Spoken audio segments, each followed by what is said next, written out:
सकते हो। जिसने मेरे खिलाफ वीडियो बनाने की कोशिश की तो उसका पेज तो कभी मेरे अगर फेसबुक से पेमेंट आएगी ना तो उसका पहले फर्स्ट पेमेंट में मैं आपको दूंगी आधा हिस्सा। मैंने कहा कल मॉर्निंग में मैं आपकी रील बना दूंगी, उसके बाद आप पेमेंट करना। उसने बोला तेरी फेसबुक से इंस्टाग्राम से कहीं से भी तेरी पेमेंट आती है तो तू उसका आधा हिस्सा मुझे देगी, 50-50 होगा। मैंने कहा यार ऐसे कैसे। तो मेरा जीमेल, फ़ोन नंबर, मेरा फेसबुक आईडी सब उसी के हाथ में है। सभी साथियों को जय श्री राम। साथियों, जैसे कि मैंने पहले भी अपनी एक वीडियो में कहा है कि पैसा सब कुछ तो नहीं, पर साथियों बहुत कुछ है भी। फर्स्ट पेमेंट में मैं आपको दूंगी आधा हिस्सा।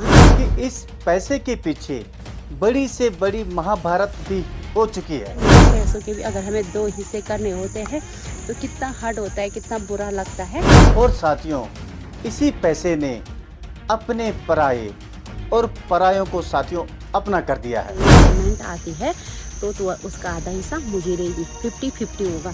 जहाँ भी साथियों आप नजर डालो, पैसा आगे आगे और इंसान उसके पीछे पीछे लगातार भाग रहा है। स्कैनर वहाँ भेज दिया कि पेमेंट डालो, अब भी डालो, अब भी।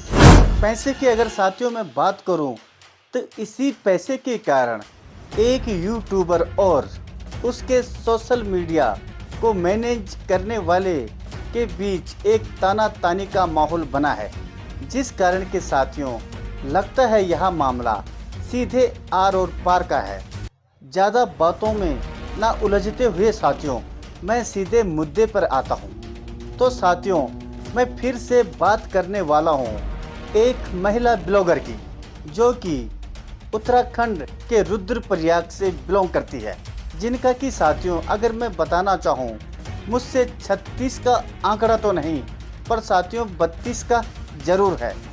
क्योंकि साथियों उन्हें लगता है कि वह जो कुछ भी कह रही हैं या जो कुछ भी उनसे बोला जा रहा है या जो भी इल्ज़ाम वह जिस किसी पर भी लगाती है तो उनका मानना है कि वह एकदम सही है। साथियों, मैं बात करने जा रहा हूँ एक ऐसी महिला यूट्यूबर की, हो सकता है कि इस वीडियो बनाने के बाद शायद वह मेरा चैनल को ही ना उड़ा दे। चैनल उड़ने से पहले साथियों मैं आपको बताना चाहता हूं कि उस यूट्यूबर का नाम है दीपा नेगी, जो कि साथियों आजकल फिर से सुर्खियों में है। उनका आरोप है कि वह काफ़ी दिनों से साथियों बताना चाहती थी कि किसी बंदे से इन्होंने अपना एक फेसबुक पेज बनवाया था, जो कि उसके फेसबुक पेज, इंस्टा इत्यादि को मैनेज भी करता था। सब कुछ साथियों इनके बीच सही चल रहा था, मगर अचानक से दीपा नेगी का एक ब्लॉग आ जाता है जिसमें कि वह उसे कह रही है कि उसने उससे कहा था कि फेसबुक पेज से उसकी जो भी पेमेंट आएगी तो उसका वह आधा हिस्सा उसे देगी पहले पेमेंट की। ये बोला था कि मैंने कहा भाई, मैंने कहा बहुत बहुत धन्यवाद, आपने मुझे मेरा पेज बना के दे दिया है। तो मैंने कहा था भाई कभी मेरे अगर फेसबुक से पेमेंट आएगी ना तो उसका पहले फर्स्ट पेमेंट में मैं आपको दूंगी आधा हिस्सा। मगर साथियों दीपा नेगी फिर उसके बारे में कह रही है कि उसने सोचा होगा कि शायद दीपा नेगी की पेमेंट मुश्किल आएगी। तो साथियों इससे पता चलता है कि दीपा नेगी ने उसके बारे में पहले ही नेगेटिव वे बना दिया था, पर उसने सोचा कि शायद मुश्किल इसकी पेमेंट आएगी। साथियों किसी को जजमेंट करने से पहले उसके बारे में जान लेना चाहिए। अगर हम पहले ही किसी का जजमेंट करने लग जाएं, यह किसी चमत्कार से कम नहीं कि किसी के बारे में पहले से ही जान लेना। जैसे कि दीपा ने भी उसके बारे में कह रही है कि उसने सोचा कि दीपा नेगी की पेमेंट क्या ही आएगी। आखिर साथियों किसी के बारे में पहले से ही ओपिनियन बनाना कहाँ तक सही है। तो साथियों जैसा कि दीपा नेगी के कहने से साफ पता चल रहा है कि दीपा नेगी के आखिर सोशल मीडिया को मैनेज वही करता। मेरा जीमेल, फ़ोन नंबर, मेरा फेसबुक आईडी सब उसी के हाथ में है। चैनल में प्रमोशन इत्यादि के काम वही देखता। मैंने कहा भाई यार जो ये प्रमोशन के लिए बोले थोड़ा इनको हैंडल कर। साथियों मुझे अब समझ में आ रहा है कि दीपा नेगी ने मुझे भी पहले एक धमकी दी थी, भाई आपका चैनल उड़ाने में टाइम नहीं लगेगा। कोशिश करी आपने, कहीं पे भी मैंने अपना पोस्टर देखा तो मैं तुम्हारा सीधे चैनल ही उड़वा दूँ। तो अब मुझे पता चला कि दीपा नेगी भी उसी भाई के कंधे में बंदूक रखकर गोली चलाया करती थी। यानी कि दीपा नेगी ने साफ साफ क्लियर कर दिया है कि उसका सोशल मीडिया मैनेज वही करता था। और अब अगर वह अपना हिस्सा साथियों मांग रहा है तो कोई न कोई इनके बीच सोशल मीडिया डील हुई होगी, नहीं तो ऐसे ही कोई किसी से चैनल का शेयर नहीं मांगता है। और रही बात साथियों दीपा नेगी जहां पर कि कह रही है कि वह कड़ी धूप में रह के इत्यादि इत्यादि वह वीडियो बनाती है कि कितनी मुश्किलों से वह वीडियो बनाती है। मैंने कहा यार मैं इतनी सारी मेहनत कर रही हूँ, मैंने कहा 50-50 आप कैसी बात कर रहे हो। फिर उसके बाद जितना मुझे मिलता है उसका 50% मैं उसको दूँ, तो मैंने क्या ही कमाया। तो साथियों मैं आपको बताते चलूँ, जितना मुश्किल वीडियो बनाना है उससे भी ज़्यादा मुश्किल उस वीडियो को एडिट करना होता है, क्योंकि अधिकतर टाइम और दिमाग तो एडिटिंग पे लगता है, तब जाकर एक वीडियो एक खूबसूरत बनती है और उसे अपलोड किया जाता है। साथियों आपको बताते चलूँ, बहुत सारे चैनल हैं जो टीम ग्रुप में बने हैं।